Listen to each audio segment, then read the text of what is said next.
by now, I'm sure no one in this room thinks your elections are honest. Some of them are. Not just Ohio. Maybe class president, 5th, Thanks. 6th grade. Maybe. Okay, next is Jeannie Dean. She's a videographer. She's been filming us. Who else has she filmed? That's up to talk about Good it. stuff, too. That was fascinating, Richard, and staggering and stunning. I want you to know, many of us have been waiting for your books on tenterhooks. Witness thank you. to a crime really is just definitive forensic proof. For everybody who always says, where's your proof, where's your proof? There it is right there in a book. Mr. Protakis has a number of the same anomalies presented and what happened in Ohio as well. It's critical to understand this. I'm going to talk a little bit about New Hampshire and some of the things that Richard was mentioning, we saw predominantly throughout the entire state. The ballot inconsistencies fascinate me. And I can't wait to learn more about that, and I'll tell you why. I filmed for black box voting because I was disturbed by the gross anomalies that we saw in New Hampshire between the hand-counted districts, or they call them wards, in New Hampshire, and the machine-counted in New Hampshire. It's a Diebold op-scan system that counts the votes. And what they found on election night was a stunning win, stunning upset by Hillary, much like Bob was talking about earlier and some of the other races that we've seen over the years. But in the hand-counted districts, hand-counted wards, which is the rural, northernmost part of the state, the results matched the exit polls. In the more urban areas where you would expect Obama to be favored, about 80% of those votes are counted by the Diebold machines. The results are off from the exit polls by 7%. 7%. Staggering. That swings an election. So, some clever bloggers, many of this panel included, started to crunch those numbers. And that's when we realized that something just wasn't kosher in New Hampshire. Very alarming, because New Hampshire is the gold standard. It is the first in the nation primary, and therefore it determines the candidates that the rest of us, sadly have to choose from. It's the candidate pool by which we must then sack up and try and vote for who's ever left at the end of the process.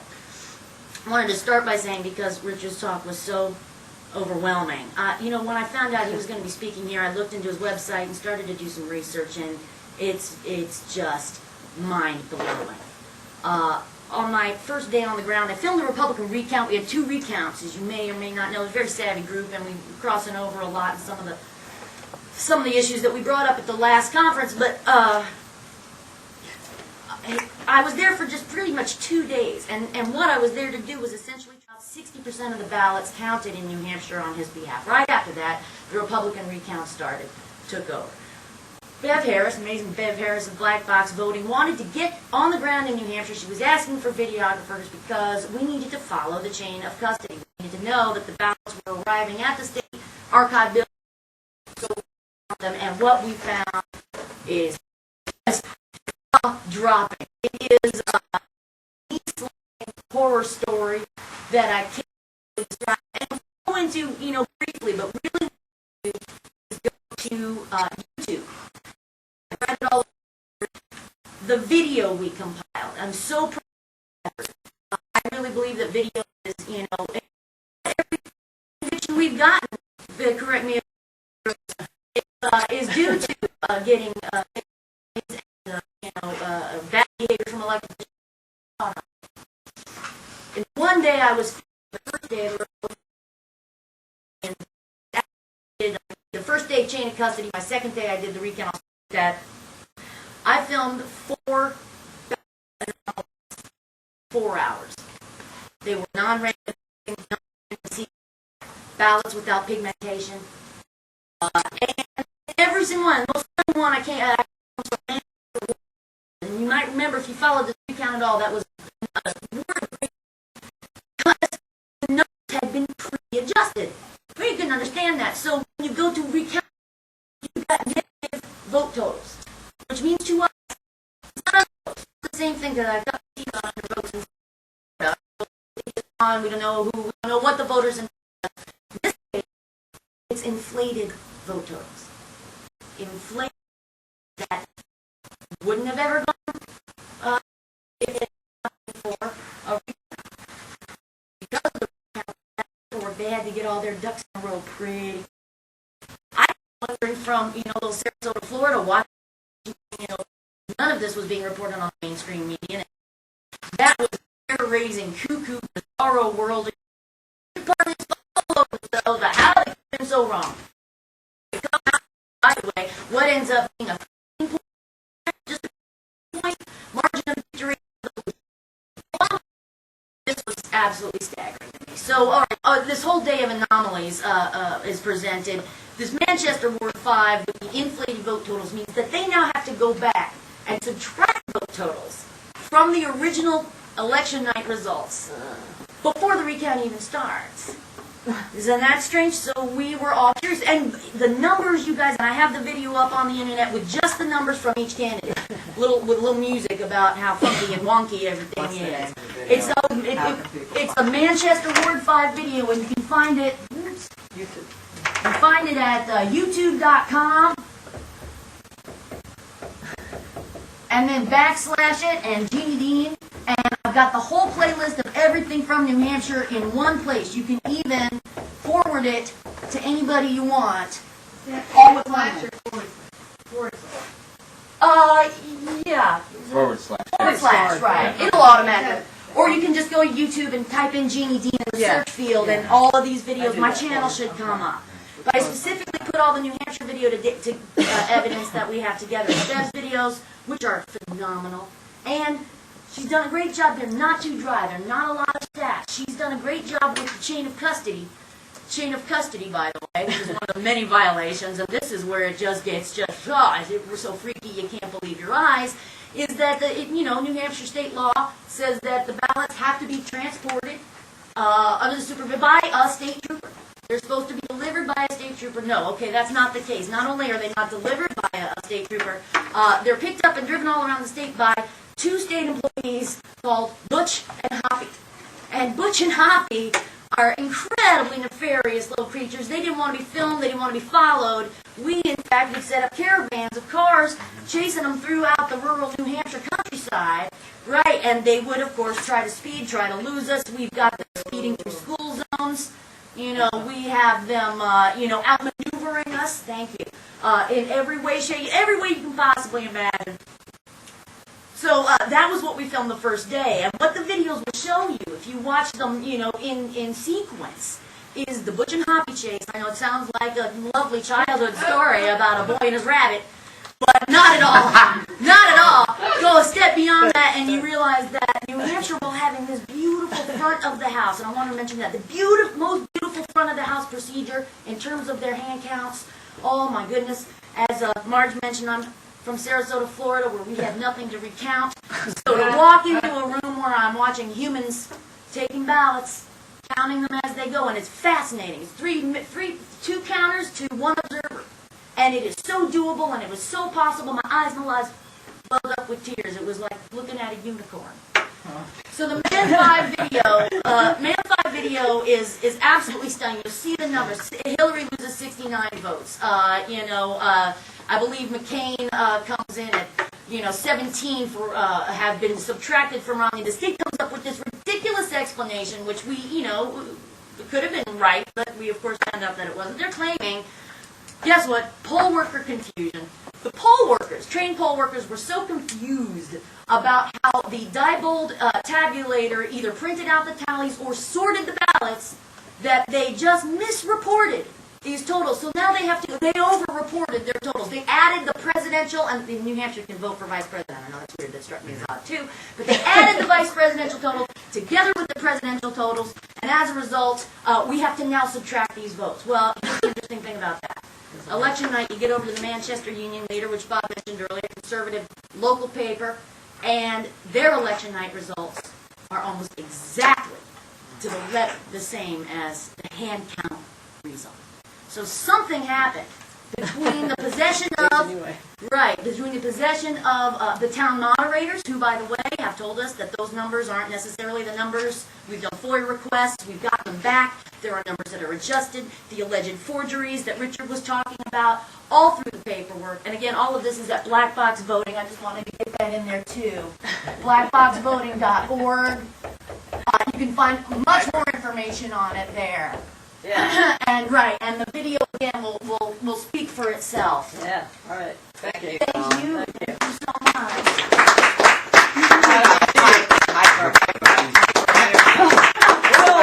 Wouldn't it be great if everybody in America was this passionate and hyper about our stolen votes? Why aren't they? Okay, well, I hate to be the bearer of bad news and the clock watcher, No, but this it's is okay. my fourth event of being the bad guy. But I want to give everybody some time, and then I'm going to come back and I'm going to talk for 5 minutes myself to this illustrious panel on a question I have no one's been able to answer, and I've interviewed many. But Mr. Jesse Johnson Yay. is next. There you go. Runs for president. It's a real choice. Yes, give it a choice. Well, thank you. Well, preventing unwanted presidencies. After, and Maria said, you know, I need to be here, and I'm like, yeah, absolutely, that's incredible. Incredible panel, and we're so you know, gifted to have this body of knowledge and evidence here to examine. And though I have to say, you know, when I look at the litany of this laundry list of impeachable offenses with this regime, I'm staggered consistently that you have a huge audience, you know, come out for impeachment. You have a huge audience come out for an illegal and immoral war, etc. And then you have this, Yeah. the foundation of our whole process in this country, and it's not well attended, and no one seems to care. And that's not only saddening, but it's startling to me.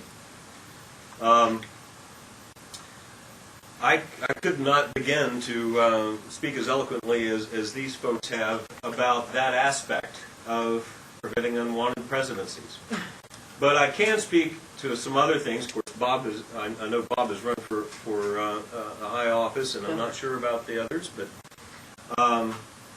I wanted to just relate a couple of things, and one happens to be, you know, what do we expect, or what would we expect from, as Bob pointed out, this family of war profiteers, and an involvement with not only secret societies or clubs, but also with, without question, you know, covert operations that have been renowned for rigging elections in third world countries.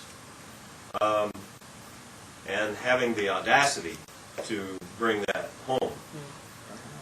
Now, the next step in my quest or questioning would have to be, is this new? You know? And we pointed out there was a number of incidences, you know, in the last decade or two.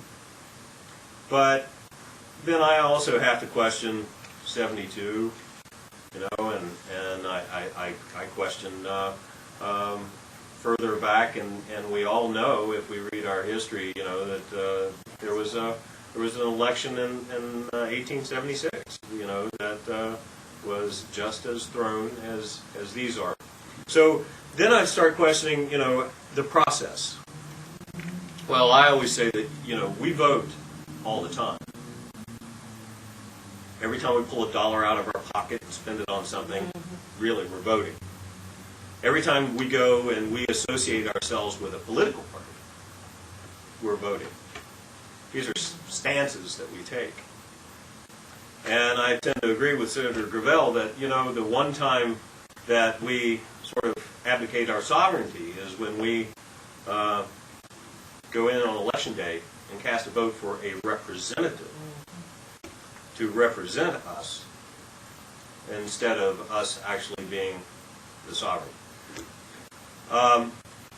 So, considering that we vote all the time and that we have these cycles of voting that are so incredibly important, or seemingly so, the question is, how do we certify these votes, and how do we have any confidence in them?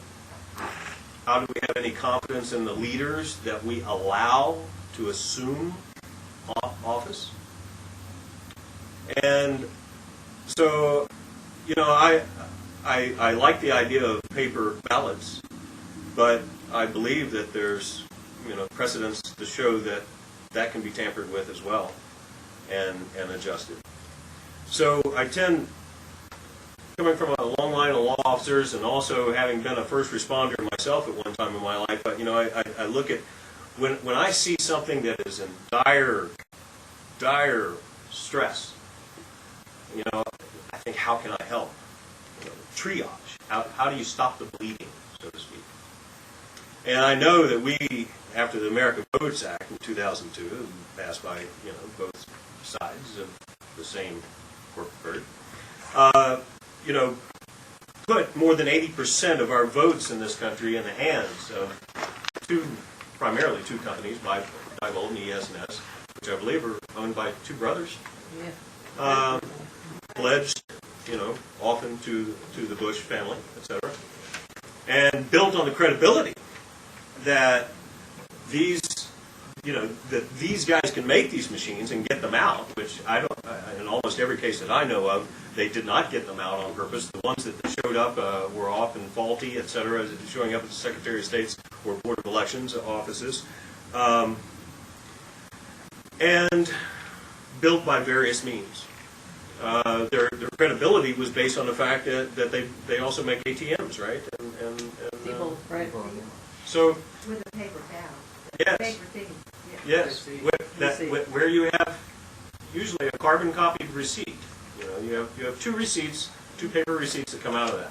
Copy of the check you deposited. Exactly, and that seems to work with our banking system, our system of purchasing in this country. And I don't know about you, but personally, I would forgo The secret ballot. the secret ballot and go for transparency to know that the election itself is on the up and up, at least in the short term, because there are a lot of changes taking place. And so when I first, you know, became really involved and informed about blackboxvoting.org at the Third Party National Conference in New Hampshire, I proffered this concept, you know, that we need to demand that we have those two paper receipts, and that, and I digress, because I don't know about you, how many friends you have abroad, but I hardly get to speak to my friends abroad anymore because they're so angry at me. I'm out here, I'm participating, I'm trying to make changes, but they're so angry at me for allowing this to take place when we are supposed to be the benchmark, you know, the standard bearer of democracy. And it's, you know, more than the illegal war, it is the stolen election that upsets them the most. Yep. So what do we do about that? Well, I think that we need to call in Carter, who's been going out and Carter and Baker and overseeing elections worldwide. Not that it's perfect. And we need to call in the press, perhaps the people's press, with, you know, independent filmmakers, to come to the polls. And we have an electronic tally, and then we take our one receipt and we turn that over to our county clerks for another system of tallying, and then we hold on to our proof, and we walk out and we verify our proof with the Carter team and the press. And until we do something like that, I don't believe that we can hold our head up in the world at large and claim to be who we propose that we are. So I would challenge us to challenge our system in this regard, And certainly YouTube's a great way of getting out there and showing that this could happen. I would like to see, a lot of politicians sign on to it. I have some suspicion that it won't be many incumbents. As I said before, we have our incumbency in this country is close to that of the Soviet Politburo. So those figures are pretty immense, and what we can do, we must do in this country. I keep talking about finding the Zen and citizen. I like that. That's what we have to do, folks. We have got to become an army of truth. And when people want to say that it's a conspiracy, look them dead in the eye. First of all, conspiracy is a term. It's in the dictionary. It's been there forever, and it's because there have been conspiracies in every civilization in the history since the dawn of civilization. But now it's been linked. They've taken over the language. It's conspiracy theory. It's almost as if it's one word. Fact. And when they say that to you, you look them dead in the eye, I recommend, and say, no, it's not a conspiracy theory, it's a business plan. Oh, good. I like that. And that's exactly what it is. And it leads to illegal and immoral war. It leads to military economy. It leads to broken and illegal elections. And so if we want election reform, I don't know what the perfect answer is. And I don't know if it's paper ballots versus, electronic machines, but it's much like the military. Once the military goes in and they set up a base, it's damn hard to pry them out of that country. Yep. Okay? And they've come in to our electoral process. Yep. And they bought it hook, line, and sinker with the corporate party of the right and left wing called the Republicans and Democrats, who are a minority. Frankly. And they own our process now. So what we can do and must do is come in and take what we have and do what we can with it. And I think that we have the ability to have a paper trail that is quantifiable for us. Because I don't know about you, I was very suspicious of this after being in New Hampshire and learning about block box voting. And when I went in 06 and voted at my precinct, and we had passed in West Virginia, we had passed that there would be a paper trail. So I wanted to see it. Show me. Well, they said it's right here. See, and they showed me the little window with paper. But I didn't get to see how I voted. They couldn't show me how I voted. What did you see? There was nothing. There was just paper. There was just a little window with like you were looking through a window at the top of a cash register that was blank. Worse than Ohio. Like a blank There's cash no printing register. on it. No printing that you could see at all. Worse than Ohio. True. So I want receipts. I mean, if elections are all about money, which frankly they are today, it's a grand game with this Republican versus Democrat thing. It's like shirts and skins. It's like a Super Bowl politics. And we have and now we have the longest season ever, right? So we feed the media more and more money. So now we've got the Super Bowl of politics. We've got the longest season ever. We have the first $1 billion election probably, when all is told and tallied this time. To whose benefit? It's just a show. And it's a show we can't even quantify. Yep. So, once again, I don't know the answer, but I'm offering suggestions.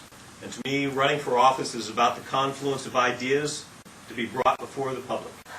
And let the public decide who the standard bearer is. And let the public decide what ideas they value. And let them force whoever domes the cloak of office whoever is sitting there, Democrat, Republican, Green, hopefully someday, it can happen, independent, whatever. Whoever is in that office has to pay attention when the people have spoken, or they won't be there very long. And the more states that pass initiatives, and certainly there's the national initiative that I would recommend people to look into, which is really the difference between, in my opinion, there's always this big argument, are we a democracy or are we a representative republic? Well, if you look at Article 5, then we're a representative republic, and we function as a representative republic. But if you look at Article 7, we're a democracy, and we can be a democracy, because we, the people, can be the final wall. And I'm sorry, but the press has let us down, and in some sense, they need to be impeached with the rest. Yes. Thank you. All right. Good job.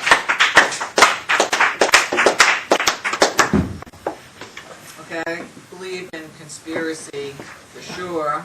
I believe that everything that comes out of our government is a conspiracy unless they prove it isn't. People on my show have proven conspiracy facts.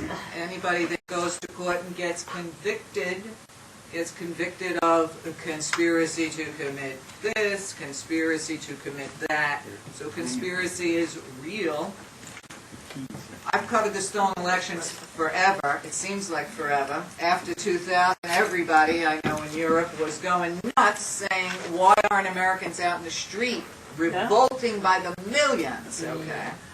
And I said, I have no idea. Maybe they're glued to their television set. Because of the kind of show I do, I get a lot of information that other people will never see or probably never consider. Even a naked opera, that was kind of interesting. I watched it, but I said, these people really should look at my site and see, I really don't cover this. But I was like, well, okay, I can watch that. Someone sent me a very old book. It's a paperback you might be able to find.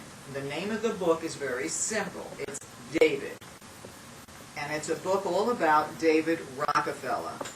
And when you look at David Rockefeller and the fact that every presidential candidate since I've been alive has had to kiss the ring of David Rockefeller to get the nomination, that makes you stop to think. The book is excellent. I think it's out of print, but you might be able to get it in a used bookstore. I recently interviewed Daniel Estelin. Does anybody know who Daniel Estelin is here? Okay, Daniel Estelin's been tracking at the risk of his own life, Estulin, been tracking the secret meetings of the Bilderbergs for decades. Okay, came out with a book called The True Story of the Bilderbergs. There's an older statesman that is a pride to America. His name is Robert Galen Ross, Jr. His work on the elite. Somebody said to me, oh, Maria, the Bilderbergs, you're going to talk about conspiracy. Can you name names? Yes, they're in these books. Hello, Who's who of the elite? The Trilateral Commission, none of us voted for them. The Council on Foreign Relations, none of us voted for them. The Bilderbergs, David Rockefeller looks like he's going to live longer than the world's going to exist. And you look, and you have to take into consideration, and I know we have voting problems, but I think our voting problem starts with who's picking the candidates in both parties. Because what we have is the Republicrats. We have a duopoly of one party for the rich and the lobbyists for the corporatocracy that we live under. But we don't have a party for us. When an independent or a green or a blue or a black or a purple or Barney wants to run, even the left is convinced, and I've heard it here at this conference, you're going to be a spoiler like Ralph Nader. Right. Okay? Right. You're going to take votes away from blah, blah, blah, blah, blah. Well, maybe those people didn't deserve those votes in the first place. Okay? And what we need is 100 people running on 1 million parties. Absolutely. Yes. Okay? So that we don't have to deal with the lesser of two evils. Well, the lesser of two evils is still evil. When Kerry was running against Bush, what a joke, what a made-for-idiots movie, okay? I had some journalists call me and beg me, Maria, please back John Kerry. Please back John Kerry on your show. We know how you feel, but please. I said, you don't have enough money for me to go with Herman Munster versus Alfred E. Newman. Both of them, Skull and Bones graduates, both of them on the same lobbyist payroll, the same one world company. Yep. Agenda. I said, there's no way I'm backing John Kerry. Okay? And of course I got some flack for that, but it took her a while, and that's something we all have to have patience for each other. Because it takes people a while to be able to absorb how deep and evil this stuff gets. And even with the stolen election, in the beginning a lot of people didn't want to hear about it. Right. We were all conspiracy freaks. Because there's just so much your everyday reality can absorb before your head explodes off your shoulders, like a cartoon. Oops, that's it. That was the last fact I needed. Whoom! And you're gone. That's it. Okay? The longer that I muddle through the mire with my show, the worse it gets. But I like that kind of stuff because it gives me a reason to live. It's like, wow, this rabbit hole truly has no end. Yep. But to me, an issue that a lot of people won't touch is who picks these candidates and how do we get rid of them? Because they sit in their world dictating everything from the World Trade Organization to the IMFers and to, you know, this, that, the other thing. And the G8, all their secret meetings, and they dictate everything to us. When it comes down to presidential candidate, who do we really have? Hillary and Obama, same people, okay? You have, all right, John McCain, we don't even need to go there. But you look at them, their agenda is the same. They feed at the same trial. They're all on that kill the American economy, keep the wars going because this is what we do.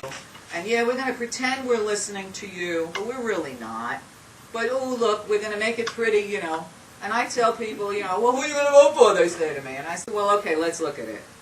We got a black guy who's not black. Okay, nobody ever says he's half white. We got a woman I don't ever compare to a woman in any shape, manner, form. A woman pretending to be a woman. And we have the ever reanimated corpse of John McCain. Where is the selection? You know, I mean, it's a joke. So I said, let's just all vote for Cynthia McKinney. She's a real black woman. Hey! But now we know him, so hey, we'll see who Yeah. gets there. Yeah. I mean, I'm interviewing another woman who's running on the Libertarian Party. Somebody else who's running as an independent. I'm interested in that. Those are us. That's us. Those are people that are us. You know, people that don't have health insurance. People that are saying, how the hell am I going to fill up my tank this week? How am I going to buy food when, you know, a head of lettuce is priced like Soylent Green? Okay? And these millionaires, we have a millionaire Congress, they can't represent us, and they're backed by millionaires, evil, wicked people that are hiding behind the curtain, who could care less if we, the feeders, all died.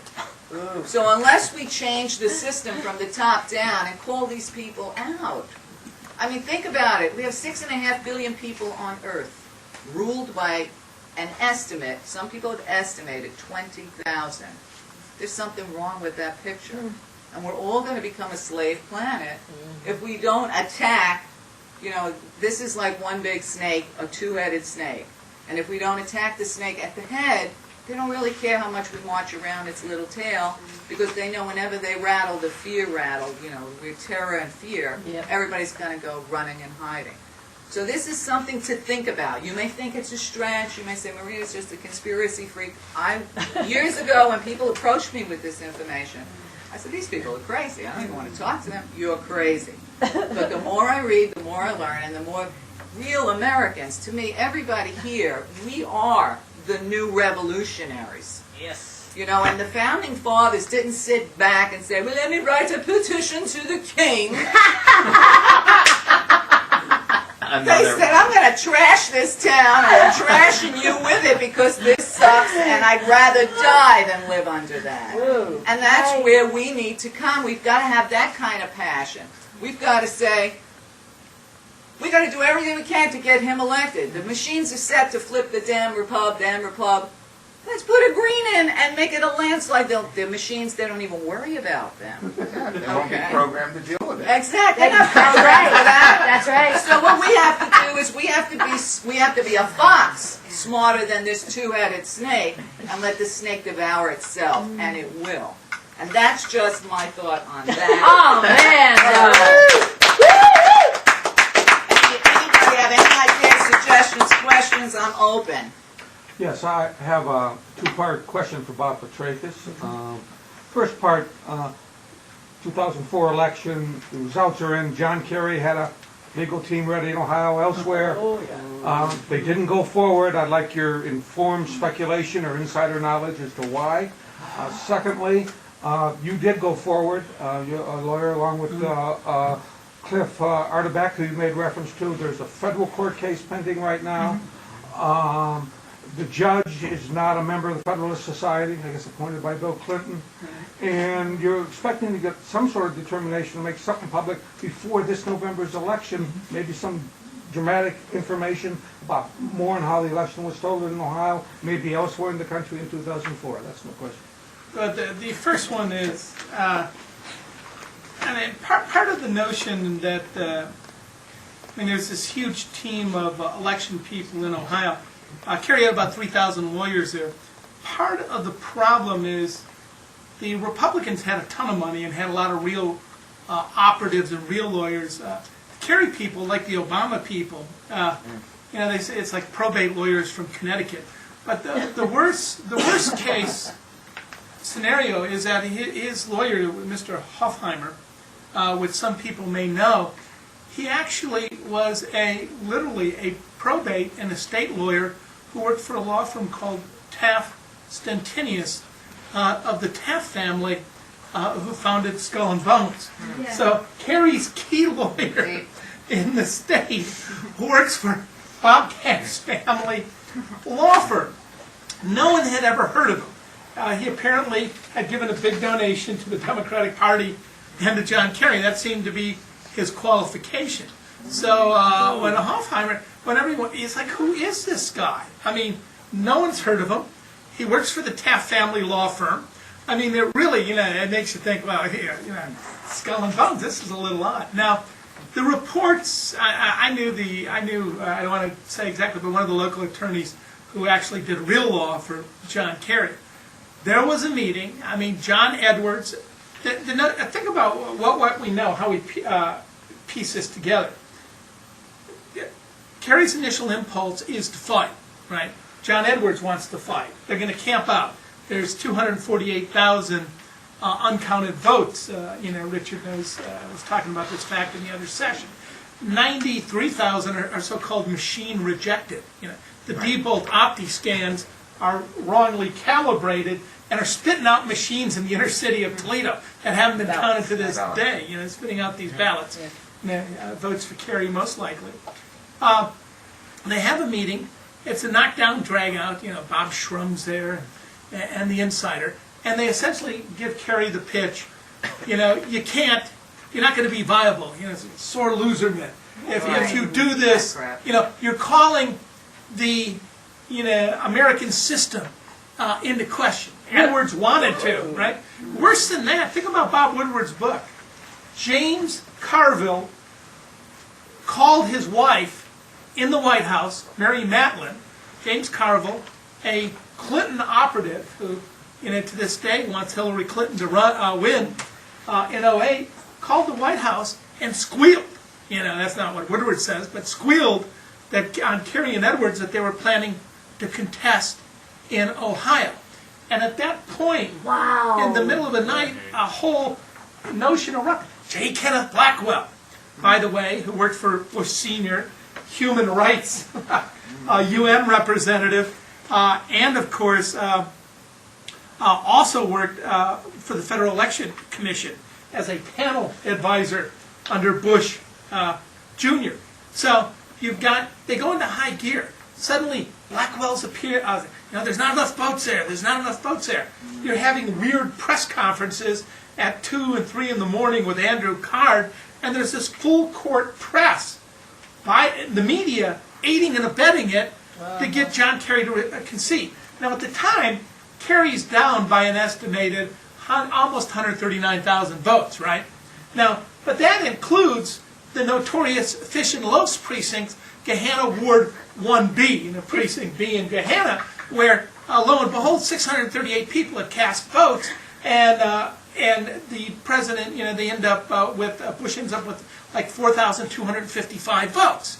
I mean, that stuff hadn't even, it was officially a computer glitch, fatigue. I mean, 131% of the vote has come in Clyde, Ohio, a Bush area.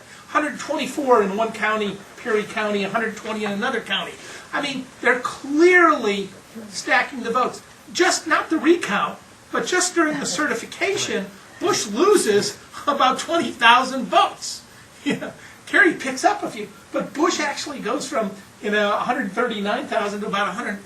But they don't want to fight. The 118,000 loses about 20,000 votes. So in that scenario, the determination that came forward from Kerry, and Kerry knew. I mean, the key thing to know is that Kerry knew. He called up John Marshall, who knew that the vote was stolen. There should be no doubt that Kerry knew the vote was stolen. He called up a man named John Marshall, who worked for General Clark, and asked John Marshall one question. Do you think the vote is stolen? And John Marshall said, I've got inflated vote totals in about 62 Republican counties, but really in about 20 of them. That just make no sense. And then Kerry's question to him, I've interviewed John on many occasions, I've known John for years. And Kerry's next question is, can we discover this in 72 hours? That's the deadline, right? And what happened is John Marshall says, I don't think we can get it. Because a lot of the counties where this stuff is in, it took us in some cases 2 years. If every elected official, where they stole the vote, as opposed to suppressed the vote, was in these southwest counties, where the district attorney, the county prosecutor, thought that his job was to make sure the laws aren't enforced and nobody could see the ballots. And this is also where, in some cases, the ballots were destroyed in 60 days, even though they were required by law to be held for 2 years. And they didn't know the law. There's very few election laws. If you don't know you can't destroy the ballots, then you need to be fired. Right. You need to resign. Yeah, right. So that was the thing. They convinced Kerry. When I briefed Kerry a few weeks later with Jesse Jackson and Cliff Harnebeck, I said, these votes are flipping. Is that it makes no sense. We need to look at these. And he said, wherever they use those computer machines in the country, in New Mexico and a few other places, in the tabulators, I lost regardless of the exit polls, regardless of the registration. That was his only comment to me. I'm thinking, what the hell are you telling me? You're telling me the machines are wrong and you're not going to do anything about it? He never did anything. Yeah. So that was part of. And the other thing, just to quickly follow up, is that there is an election case going at King Lincoln Brunsville versus Blackwell. Number 2, within the next 2 weeks, we should be issuing a subpoena for a man who worked on computer machines in Florida in 2000, Ohio in 2004, worked for the Secretary of State, helped outsource the material to Chattanooga. The official vote count for an hour when the miraculous comeback came was outsourced on the same server with George Bush, JW, Bush.com, and the White House servers with mission email on. And that same person just happened to work on the firewall in Congress for Bob Ney. So the Republican operatives are so embedded. I mean, they're very low. They use these computers, and no one really wants to talk about it. But, I mean, one of the things, remember what McClatchy reported when Budo was assassinated. She was meeting that night with Representative Kennedy and Arlen Specter to report that the election was about to be rigged electronically in Pakistan. McClatchy reported that? Yeah, McClatchy news. I quote, according to McClatchy newspapers, on the day she was assassinated, Benazir Bhutto had planned to reveal new evidence alleging the involvement of Pakistani intelligence agencies in rigging the country's upcoming elections. That's the end of the quote. Latchkey reports that, quote, Bhutto had been due to meet with U.S. Senator Arlen Specter and Rep. Patrick Kennedy to hand over a report charging that the military, the Inter-Service Intelligence, the ISI agency, was planning to fix the polls in favor of President Musharraf. That's what we do. Well, she also had said that Osama bin Laden was dead. So, yeah, you She have, never retracted that statement before I have we took one- her out. Quick thing to add to this in a sentence. Kerry also had $17 million set aside with which to challenge the Ohio election. $10 million he gave to Howard Dean at the Democratic National Committee. The other $7 million he used to pay off his mortgage. What? Now that's legal. He loaned that money to his Iowa campaign in order to defeat John Edwards. But that's what he did with the money.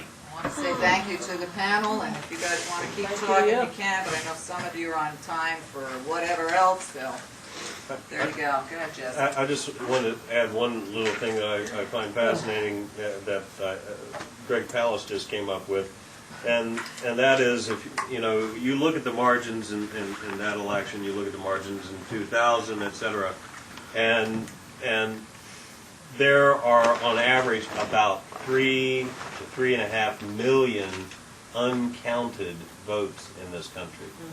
It's pretty sad. Uncounted votes. Disenfranchisement is not to be denied either. We've talked a lot about machine fraud. Bob touched on registration, electronic registration, purging fraud.